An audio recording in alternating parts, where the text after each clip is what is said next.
Boa tarde, né? Eu sou Elmir, estudante de agronomia de FPE Campus Vitória de Santo Antão, e desde já digo que é uma honra estar nesse Enest, mesmo de forma virtual, trazendo esse tema da cultura na formação humana e profissional, que tem muito a ver com a nossa temática do projeto a ser apresentado daqui em diante, né? Que é intitulado Nossa Semente, Preservação da Diversidade Genética de Variedades Crioulas, que tem como dois bolsistas eu, Elmir, e o Moisés Oliveira Canto, que irá aparecer mais à frente, e como professor orientador, o nosso ilustre José Carlos da Costa, como professor titulado de FPE Campus Vitória de Santo Antão e o nosso orientador. A nossa apresentação irá seguir o roteiro de introdução, objetivos, metodologias aplicadas, atividades desenvolvidas, considerações finais e agradecimentos.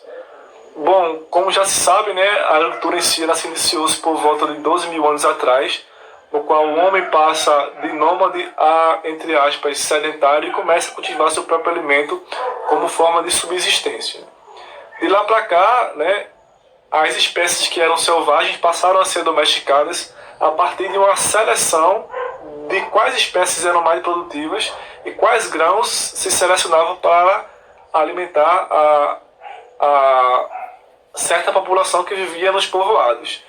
Esse processo de seleção só para nutrir essa necessidade alimentícia é uma forma já de seleção artificial que o homem implementou ao longo da história da agricultura até os dias atuais, onde a gente tem várias variedades que são domesticadas e com alto índice de produtividade, porém, para se chegar na agricultura evoluída, se passou-se por seleções rústicas e com espécies que passaram de selvagens a domesticadas de forma empírica, né? Quando os agricultores começaram a se selecionar essas espécies como espécies cultivadas e chegar no patamar que se é hoje. Em dado momento da história surgiu um melhoramento convencional que se baseia apenas na produção e aumento de produtividade de determinada variedade ou apenas a proteção de uma variedade contra inseto praga ou doença. Entretanto, existe também o melhoramento participativo que se baseia nos conhecimentos da genética convencional e nos conhecimentos dos agricultores, que é esse conhecimento empírico que vem se propagando e melhorando espécies no dia a dia, sem ter um aparato tão específico de um laboratório, né? Que é o conhecimento popular dos ancestrais e etc. Que visa também o resgate, a valorização das variedades locais, construções de novas variedades, valorização dos aspectos culturais e nutricionais e outras práticas. Nesse sentido, a gente tem uma distinção de variedade local, que é aquela que é produzida com todo esse arcabouço cultural e com conhecimentos passados de geração em geração, até que também que essas sementes também são passadas de geração em geração, e as cultivares sintéticas que são produzidas em casas de laboratórios e principalmente por multinacionais. Nesse sentido, tem-se muita importância do melhoramento participativo por manter essas variedades locais em loco, né, nas comunidades tradicionais, para garantir a segurança alimentar, né? Elas também carregam a identidade cultural daquela população onde ela é cultivada e, sobretudo, são adaptadas ao clima local e, nesse sentido, são bem rústicas e tolerantes a doenças e estresses do ambiente. Nesse sentido, nosso projeto ele visa difundir conhecimentos sobre sementes crioulas, melhoramento participativo e sua importância para manter a diversidade genética vegetal nos agroecossistemas, principalmente de base familiar. E com metodologia traçada pelo projeto, a gente tentou seguir metodologias participativas, baseado em Boef e companheiros, de 2006, práticas participativas de Aldete Fonseca e Bachini, de 2019, e diagnóstico participativo da agrobiodiversidade de Boef e Tigice, 2007. Logo no início do ano, quando a gente ainda estava alocado no nosso campo, a gente iniciou-se a implantação de um banco de germoplasma, que teve todas as práticas culturais, porém não deu para seguir adiante devido à pausa nas atividades acadêmicas, devido ao momento de pandemia. A gente teve participação também em formações nesse período de reclusão em casa sobre metodologias participativas para fortalecer a conservação e uso da agrobiodiversidade, para dar esse arcabouço de formação técnico para a gente ter essas demandas supridas em campo, né, para estar mais preparado.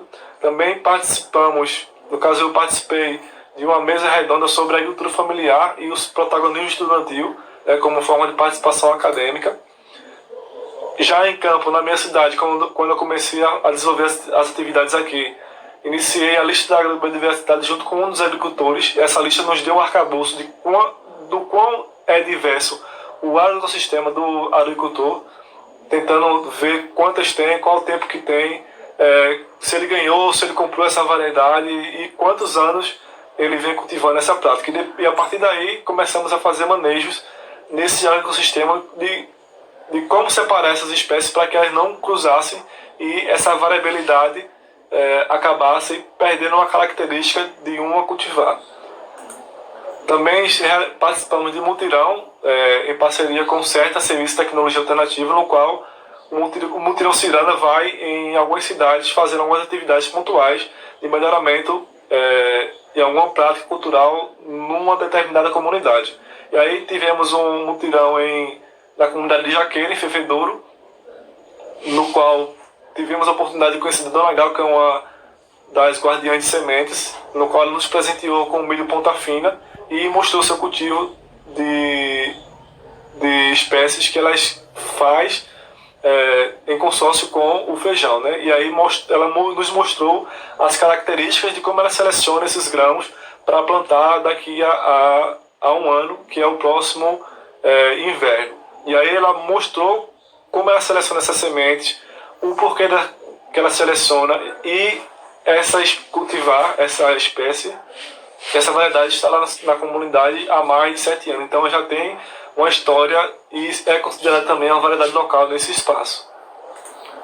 Participamos também do mutirão no assentamento Ismael Felipe, em Tracunhaém, no qual podemos dialogar com alguns técnicos, junto com a FETAP e a agricultura do assentamento, no qual teve uma troca de conhecimento, bem como também distribuição de kits da agrobiodiversidade, no qual tinha 10 sementes de feijão, 10 sementes de milho e algumas outras sementes que a gente coletou em Jaqueira, e aí a gente fez esse translado de levar semente do assentamento para outro, para aumentar a diversidade de um local para o outro. E também tivemos a demonstração da patogenicidade em sementes armazenadas, no caso foi do feijão, mostrando também que o armazenamento pode interferir na coleta e na qualidade das sementes que vai ser propagada daqui a um ano em um roçado de algum agricultor. Boa tarde, pessoal, eu sou Moisés Oliveira e hoje, para a conclusão da apresentação do nosso trabalho, eu vim mostrar para vocês o resultado da nossa propagação de material genético. No caso da aquisição das ramas de batata doce, que a gente trouxe e começou a plantar aqui. Aqui vocês podem ver que tem uma área que tem as ramas um pouco mais escuras, são de uma variedade de batata diferente. Aqui a gente está com 3 variedades nessa área, que são a paulistana, tem a princesa roxa e outra variedade que é a lagoana. Aí, basicamente, não vai ser avaliada produção nessa parte do trabalho. A gente quer propagar esse material genético para depois ter a facilidade para produzir novas plantas. Depois disso aí, trabalhos podem ser realizados, como avaliação de produção e outras coisas também, no caso da batata doce. Aí o intuito hoje vai ser mostrar para vocês as áreas que a gente está trabalhando aqui. Então vai ter a área da batata doce, maracujá, as sementes de amendoim lá em cima e outras áreas também. Bem, pessoal, dando continuidade à explicação aqui dos trabalhos que a gente está fazendo aqui na propriedade. Aqui a gente tem uma semente de uma variedade diferenciada de amendoim. Esse amendoim ele é cultivado há mais de 15 anos na comunidade vizinha aqui do Campestre. E o senhor Paulo ele cedeu algumas sementes. E para propagação a gente está usando aqui a base em torno dos pés de maracujá. Que no caso a gente já aproveitou a cerca, porque posteriormente a gente vai retirar esse maracujá daqui e vai colocar o maracujá doce, que a gente também conseguiu as variedades que são crioulas aqui para conseguir propagar essas sementes e depois até distribuir para os moradores vizinhos.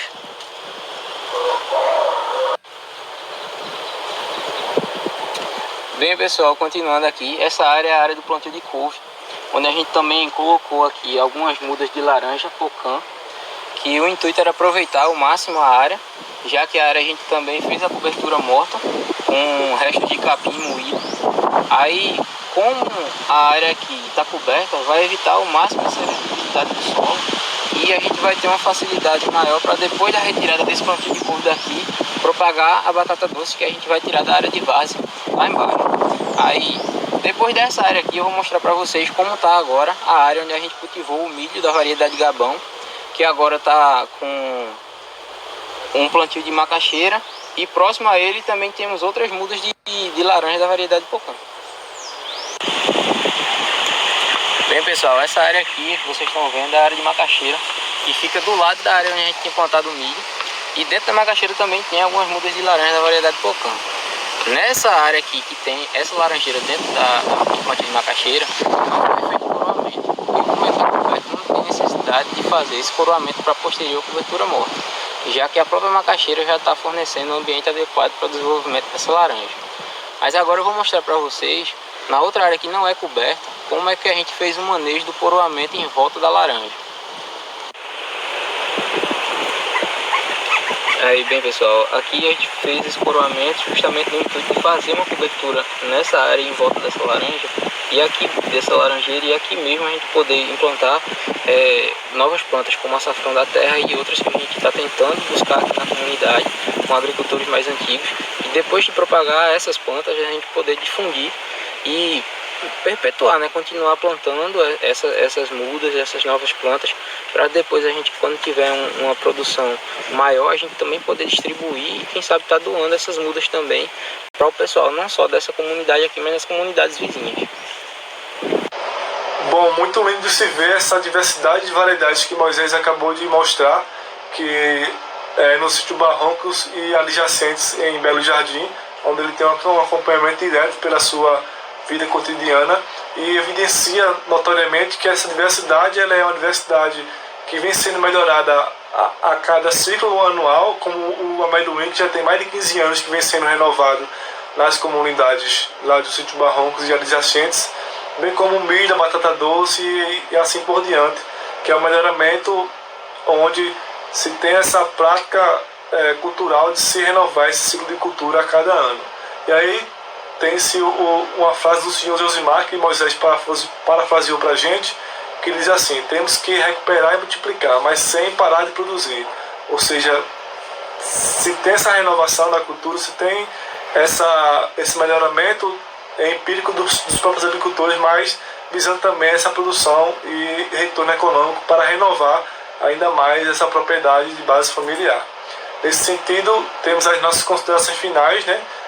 Evidenciamos que o conhecimento simples que a gente tem sobre o semente crioulo foi disseminado, bem como uma introdução prática ao melhoramento participativo e a sua importância para manter a diversidade genética vegetal foi discutida dentro do nosso contexto presenciado por essas limitações da pandemia, porém conseguimos avançar, e as atividades foram desenvolvidas de acordo com a realidade vivenciada pelos participantes do projeto, né? Bem como a gente enquanto bolsista, os agricultores então enquanto protagonistas e as instituições parceiras.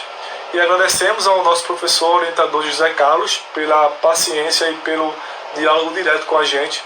Agradecemos ao grupo de extensão e pesquisa em melhoramento e produção vegetal do IFPE Campus Vitória, pelo apoio também dos colegas. Agradecemos a Propesc também, que viabilizou esse Eneste, bem como a coordenação de extensão do nosso campus, que esteve sempre presente.